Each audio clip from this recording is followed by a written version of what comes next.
নমস্কাৰ নিউজৰ বাতৰিলৈ স্বাগতম জনাই ষ্টুডিঅ'ৰ মজিয়াত মই উৎপল দাস চাওক আজিৰ বাতৰি উত্তৰ কমলবাৰী সত্ৰ যোৰহাট দহাবৰত অৱস্থিত শাখা সত্ৰত তিনিদিনীয়াকৈ অনুষ্ঠিত হৈ যায় ভাগৱত পাঠ নিউজৰ ৰিপৰ্ট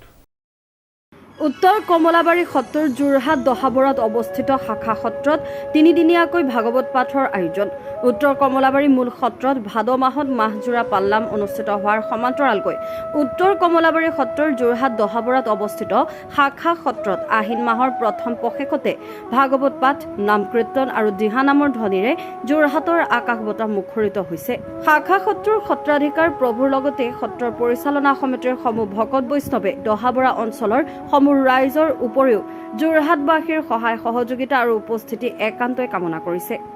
আমাৰ মাহজোৰা কাৰ্যসূচী অহা যি আমাৰ উত্তৰ কমলাবাৰী সত্ৰৰ শাখা সত্ৰ আছে সেইটো ভাগৱত পাঠ আৰু নাম কীৰ্তন শিকা হৈছে আৰু বিশেষকৈ আজি আচলতে আহিনৰ 2 তাৰিখে